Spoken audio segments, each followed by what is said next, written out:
welcome back to my channel. So today I'm going to be making a video, as you've probably guessed from the title, about my experience with trauma and kind of like the process that I've gone through in working on healing that.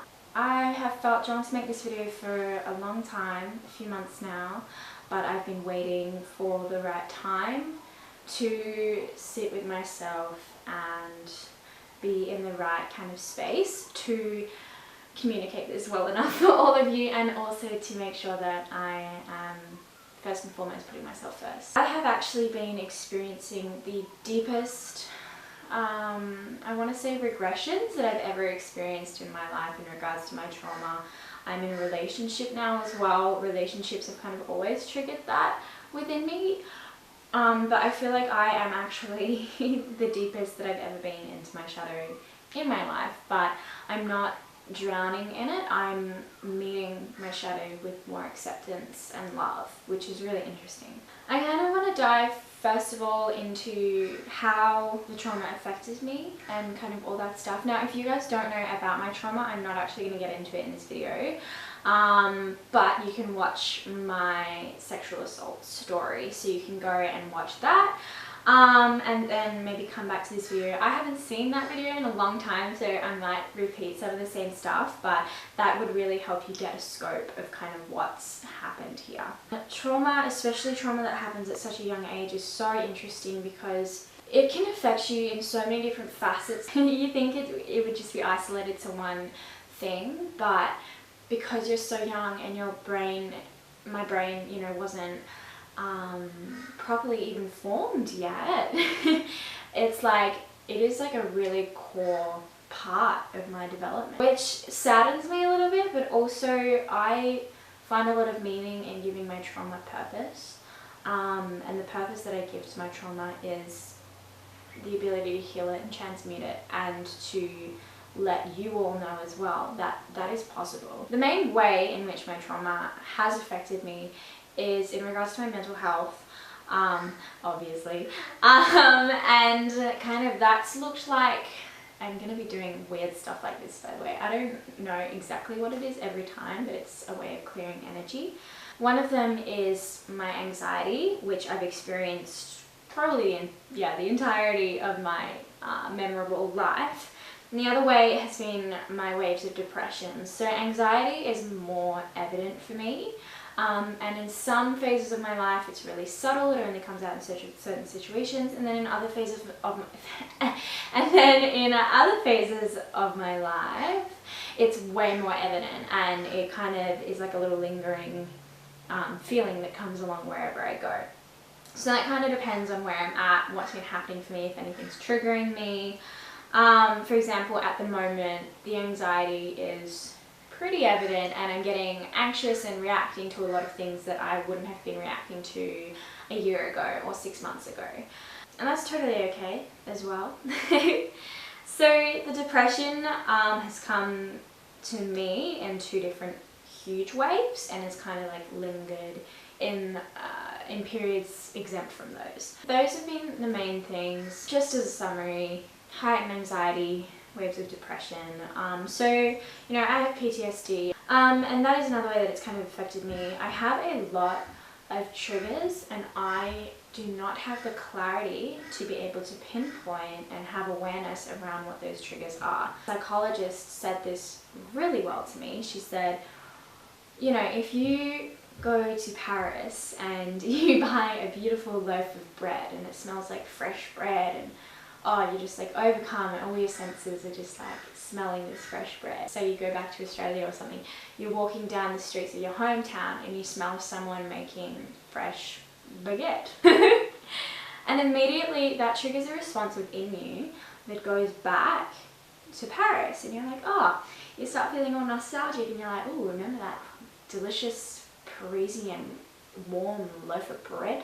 In that way, that's the way that the brain, you know, makes connections and associations between our physical reality and, you know, the emotion of nostalgia and what you were feeling in Paris. So you actually start to feel what you were feeling when you were walking through Paris with that big old baguette. Is when we experience negative or traumatic experiences,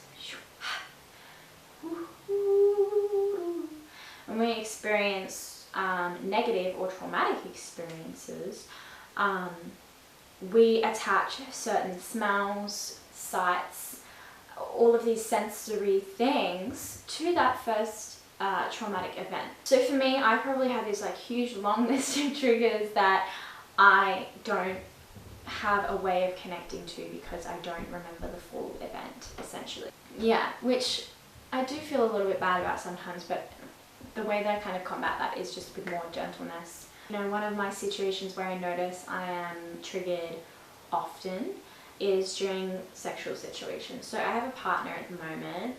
We get a bit sexy sometimes, but sometimes when we are, you know, there's like a sexual tension or a build up, I shut down. There's like a rock in my throat and I can't communicate very well. I've gotten a lot better at it. It's one thing that I'm really working on. It's like a lack of clarity and almost like a disassociation that comes in, and I kind of just like leave my body and go into this weird realm, which is kind of inside my head but kind of not. It's so weird to explain this because you just gotta find something to ground it into a human experience, but it doesn't feel like you're having a human experience. It's really ungrounded, like I'm in shock, and I just can't grab onto anything that anchors me back into peace or into my own body. And I find that it is more evident the closer I get to him as well, which is really interesting because that added a new layer of guilt, because I was like, shouldn't this be easier now that I've known him and I know that I trust him? And then it's like, well, no, now that you know you trust him, he can handle all your shit. So yeah, the social anxiety was because my trauma, what happened on, you know, like a family get together. Like it was 3 different families, my family and 2 other families, like going on a cute little camping trip. And for that reason, school camps have always been really weird. Like they've always felt like an alternate reality, and my anxiety is heightened on them. And as well, being surrounded by people who, it's a really interesting trigger because it's like being surrounded, like socially, I love making friends, I love talking to new people, I love people, you know, and I love that deep connection that you can form with someone, like a complete stranger. I find it absolutely fascinating and magical. But when I'm in a situation where I feel like I can't connect to someone, or I have to level up to reach them, like for example in high school, this was, you know, when I would hang out with the popular group or whatever it was, whenever I felt like I had to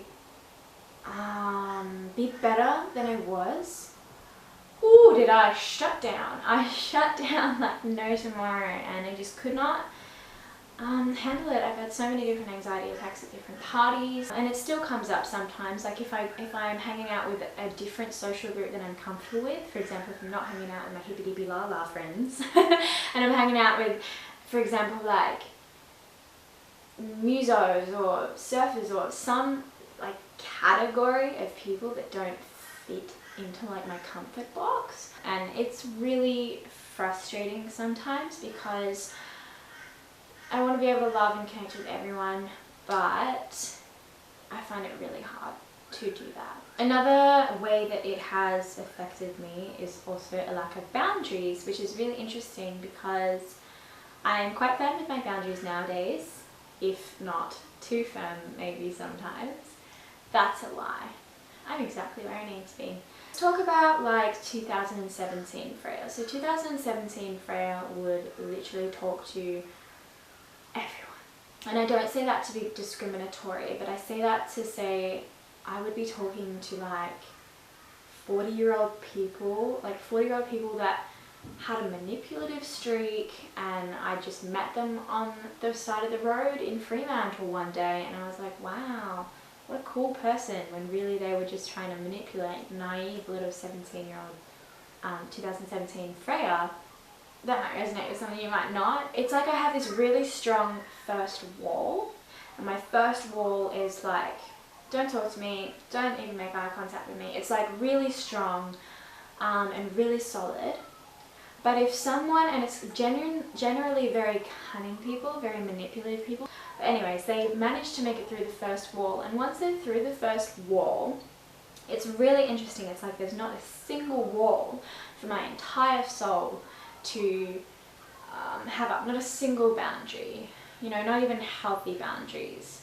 And I mean, this has definitely shifted, definitely shifted, but in 2017, 2018, even early 2019, this was really evident in my life. So people would get past that first wall, and then I would just have no clarity.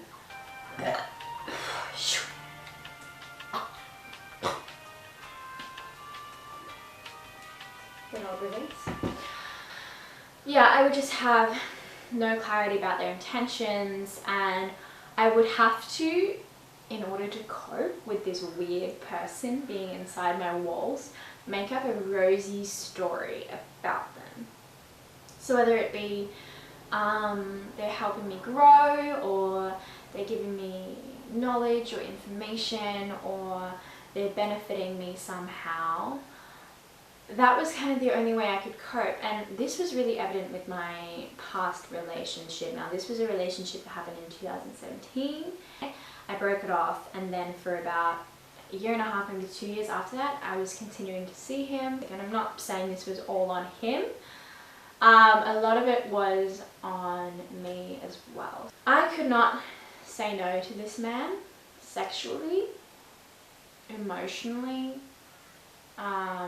you know, and I was super paranoid on multiple occasions. I even had full trauma releasing where I'd go into full body shakes, but I would still sleep with him even if I was in that space, you know. I would sleep with him, and I would push anything that I was feeling down. And I feel like what I'm experiencing now with my new partner is like the echoes of that. So it's funny because you have the original trauma, and then you have the echoes, and then you push down those echoes, and then you have the echoes of when you push down, and then, you know, it's very much a spiralic motion. Able to give yourself the ability to consciously feel it and consciously release it. It just keeps going in this interesting pattern. However, I completely lost where I was going, so I'm going to start a new sentence. Felt like I had no ability to say no, because I couldn't even tell if I wanted it to happen or not. Because I wanted it to happen, but I didn't. And this is why trauma, and particularly childhood trauma, is so confusing, because the way that your child brain manages to make sense of a situation is very confusing for an adult self to understand and comprehend. Like, I get these really interesting bouts of paranoia. Now, this was another 2017, 2018 thing. These bouts of paranoia where I just think I'm dead every single day. I think I'm dead, you know? I would wake up every single day and think I was dying, think I was dead. And I do have a lot of clarity on that nowadays. Other ways that the trauma has manifested itself. Feeling discomfort reminds me of the original time I felt discomfort, particularly sexual discomfort. So I have to be really vocal with what I like and what I don't like. Like, if there's a particular position or a particular way of doing something that I don't like, I have to voice it. If I don't voice it, I go into my spiral, which is where I don't know if I want to say no, I feel like I can't say no, and it's just like a whole heap of paranoia. I call it a sticky spot. Another way is perfectionism. So it's so funny talking about this, because like I just never even admitted I was a perfectionist until every time I see my psychologist, she's like, yep, that's the perfectionism. Yep, that's perfectionism in regards to my healing journey, which is ironic because it's messy, and you know, that's teaching me how to be more gentle with myself. Perfectionism in my relationship, I have this, and I'm very grateful I'm aware of it. I have this pattern within me that kind of like looks at a partner and I'm like, yeah, but like you don't have that, so I don't know. And that is obviously a reflection of the way that I look at myself, and I'm really hard on myself, and I'm like, yeah, like you've been through all this stuff and like you're doing really well, but like you're not doing that well. You know? And it's like this really harsh inner critic and I feel like everyone has an inner critic, but I feel like the trauma deepened mine because perfectionism is a way of control. It's a way of being able to manipulate and control your environment to ease your fear of uncertainty. I have a fear of uncertainty because when I was uncertain, because I was uncertain when I was assaulted, because I didn't know what was happening to me, what was going on.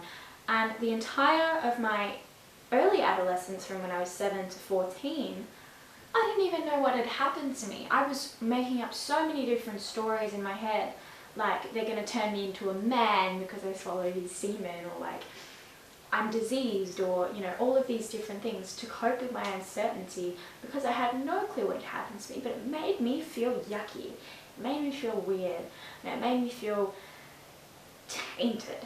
I guess I'll talk about what I'm feeling now. What I'm feeling now is a really deep surrender to everything that has happened to me, and it's like I'm being called into a deeper place of self-love and self-acceptance in every way that I show up. I'm moving past my shadow that I thought died way back when, you know, all of this stuff is really coming up, and it's really interesting because my first instinct is to blame it on my partner. The ego loves to blame, you know. I feel this way around you, therefore you must be toxic and manipulative. Which he isn't, because he holds beautiful space for me. It's just when I started therapy, it's like I went through a week of, and this was just before I filmed my last vlog, so you'd know if you watched it that I talked about this week of dark depression that I went through.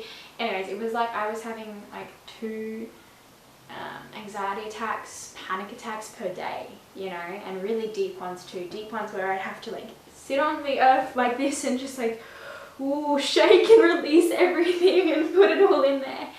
It's been such a journey because it's, for me, a real journey of accountability and self-awareness. What I'm feeling at the moment is very confronting, and I feel a little bit besieged by my own emotions. I, you know, have been on this healing journey for a few years now, and I was like, damn, I've got it down pat. I am healed. I am good. I've got this. And just when I had that like certainty was when it was like, but do you sis? But do you though? What's happening, like I have a few different theories going on because that's just my personality, but I feel like what's happening is I feel safe enough within my self-love and within my situation to not confront these feelings, but to meet these feelings and to meet these old emotions and these old patterns of my shadow with deeper love and awareness. Now that's not to say I'm like having a panic attack and I'm like, it's okay, I love this, I love myself.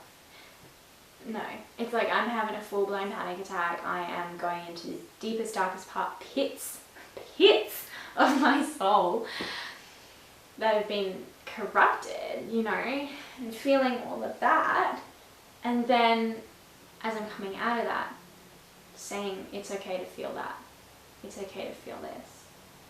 Because I had this weird idea in my head that, you know, like I'd stop feeling this way when I healed. But for me, kind of healing hasn't really been about blocking my emotions, because blocking the way that I feel makes it worse. But it's more been about accepting everything that comes to the surface, and accepting every part, and forgiving myself, you know, for having that softness. And I think having that softness is so vital, because as soon as you have this rigidness around your own trauma, it's like that part of you will never be open or will never be fulfilled. Look, you can't live with a closed heart like that, because although it's like, you know, safe and protected in here, in this very hard, tight shell that we have built up to protect ourselves, the love doesn't get in, the light doesn't get in, darkness doesn't get in, but then it just starts to feel a little bit numb and weird, because you're not having a human experience anymore. it is definitely about releasing old emotions that don't serve you, but it's not so much about getting rid of them for bloody ever, because they will come back. It's about not giving into falling into that as a pattern, but about feeling that and integrating it into an awareness of love. I'm gonna go eat some breakfast because I woke up today and I was like meditated, and then I was like, I'm feeling a really deep sense of love. I feel like I can do this today, but now I'm like hungry and fading away. But I think I've gotten to all of the different ways that it has affected me. I really hope that this video has given some of you a deep sense of comfort, or perhaps I actually have full faith that it's been beautiful to see me in my vulnerability and to maybe feel less alone in that with me. I mean, it's been interesting for me, but I'm very proud of myself. And I want you to know that just because you may be experiencing a lot of this shadow and a lot of this really scary, these scary feelings and these scary emotions, that your light and your spirit is still, it's still there and it's still totally valid. And on to part 2, which I'll link in here, because hopefully I'll post them both at the same time. Don't know.